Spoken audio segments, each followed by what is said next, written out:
The cabin was quiet, the kind of silence that makes every small moment feel normal until it wasn't. One decision, one assumption, and suddenly a young black passenger was no longer just another traveler, he was a target. Eyes turned, judgments formed, and in a matter of seconds, something happened that would stop an entire flight in its tracks. No one on board knew who he really was. No one expected what would follow. But what started as a single act would expose a truth many people try not to see. So why did it happen? And what came next that left everyone stunned? Before that flight, his life followed a rhythm built on discipline, privacy, and quiet confidence. He had grown up surrounded by success, but never allowed it to define him. Instead, he kept a low profile, dressing simply, moving without an entourage, wanting to be treated like anyone else's age. Most people who crossed his path saw just another young traveler, focused, calm, and easy to overlook. That morning, the airport felt routine. The lines, the announcements, the distant hum of boarding calls, it was all familiar. He checked in alone, nodded politely, and stepped onto the plane with no intention of drawing attention. Just another seat, another journey, another day moving forward. But small moments can shift without warning. A glance that lasts too long. A tone that feels different. A sudden change in how someone looks at you. By the time the aircraft doors closed, something subtle had already begun building beneath the surface. Something tense, uncomfortable, and impossible to ignore.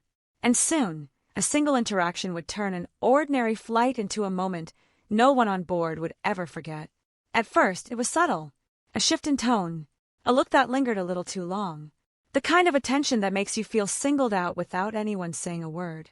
He noticed it when the flight attendant paused beside his seat, her expression tightening as she scanned him from head to toe. Not curious, judging. She asked for his ticket again, even though boarding was already complete. Then again, moments later, as if his presence alone required confirmation. Passengers nearby began to notice. Some glanced up, others pretended not to. The air around his row felt heavier, charged with something unspoken. He stayed calm, quiet, respectful, the way he'd learned to be in situations like this. But inside, the discomfort grew. Why him? Why now? Then it escalated. The attendant's voice sharpened, louder this time. Her patience seemed gone, replaced with suspicion. She questioned his seat, his boarding group, even whether he belonged in that section of the plane.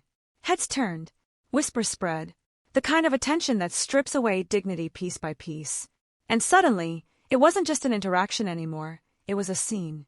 The tension tightened like a knot. He could feel every eye on him, every assumption forming before he had a chance to speak. The more he tried to stay composed, the more the situation spiraled. Authority was now involved. Another crew member approached. Then another. The atmosphere shifted from routine to confrontational in seconds. Something about the moment felt painfully familiar, the unspoken accusation, the silent judgment, the sense that he had to prove himself just to exist in that space. Passengers started pulling out their phones. Not openly, but subtly. Watching. Waiting. The aircraft, once filled with casual chatter and movement, fell into an uneasy silence. And then it happened. A sudden movement. A reaction no one expected. A line crossed so quickly that it left people frozen, unsure of what they had just witnessed. Gasps rippled through the cabin. A child began crying somewhere in the back. Time seemed to pause. The crew scrambled to regain control, voices overlapping, instructions flying, tension rising higher with every second. But the damage was already done. The moment couldn't be taken back. Everyone on board felt it. The shock, the discomfort, the realization that something deeply wrong had just unfolded in front of them. And just when it seemed like the situation couldn't escalate further, it did. A message was sent to the cockpit. Movement stopped. The plane didn't push back from the gate. Minutes passed, stretching into something heavier, more serious. Confusion spread across every row. Why weren't they moving? What was happening? Because what the crew didn't know, what no one on that plane realized yet, was that the person they had just humiliated wasn't powerless. And the consequences of that moment were already beginning to unfold. The cabin held its breath. No one spoke.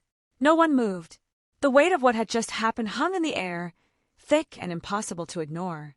He sat there, stunned but composed, the sting of humiliation sharper than anything physical. Around him, passengers watched in silence, some uncomfortable, some curious, others quietly recording. The crew's authority had filled the space just moments earlier, loud and certain. Now it felt fragile, unsteady, because the moment had gone too far. Then everything shifted. A quiet call was made, not from the crew, but from someone seated just a few rows away. Calm, direct, urgent. Within minutes, the tension changed from confrontation to concern. The cockpit was notified. The plane remained still on the tarmac. No departure, no announcements, just an eerie pause that stretched longer than anyone expected. Confusion spread across the cabin. Passengers exchanged looks. Why weren't they moving? What had just happened? And then the realization began to ripple outward. Information traveled quickly, faster than whispers, faster than assumptions. The young man they had singled out wasn't just another passenger. He wasn't powerless. He wasn't alone. His name carried weight far beyond that cabin. Influence, reach, a voice people listened to. The energy shifted instantly. The same authority that had cornered him now hesitated. Faces changed. Tones softened. The room that once judged him now watched with a different kind of silence, one filled with uncertainty, even fear. But for him, the damage was already done. The embarrassment, the isolation, the moment he was treated as less than human simply for existing in that space. No apology could erase that. No explanation could rewind it. Because this wasn't just about who he was. It was about what had happened and how easily it had happened. And as the aircraft remained frozen on the tarmac, one truth settled over everyone watching. This moment was no longer private. It was about to be seen by the world. The flight eventually moved, but nothing about that day felt normal again. The tension faded, the whispers stopped, and the routine of travel slowly returned, but for him, the moment stayed. Not because of who he was, or what people later discovered about his background, but because of how quickly he had been reduced to a stereotype. Judged, questioned, humiliated, all before anyone cared to know the truth. In the days that followed, the incident spread far beyond that aircraft. Conversations began. Some defended what happened. Others saw it for what it was, a reflection of something deeper, something painfully familiar. Because this wasn't just one moment on one flight. It was a pattern, a reality many people face in silence, every day, in places where they're supposed to feel safe.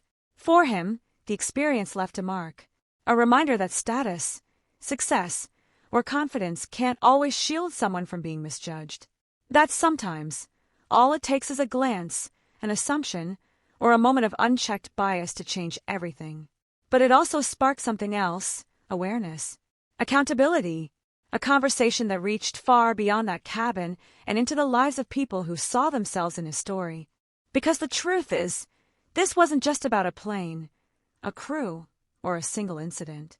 It was about the quiet ways injustice still appears in ordinary moments and how easily it can be ignored until it happens in front of everyone. So the question remains, how many stories like this have gone unnoticed? How many people have faced the same judgment without a camera, without witnesses, without a voice powerful enough to be heard? If this moment made you feel something, anger, empathy, discomfort, don't let it end here. Share it. Talk about it. Pay attention the next time someone is treated differently for no reason at all. Because real change doesn't start with headlines. It starts with what we choose to see and what we refuse to ignore.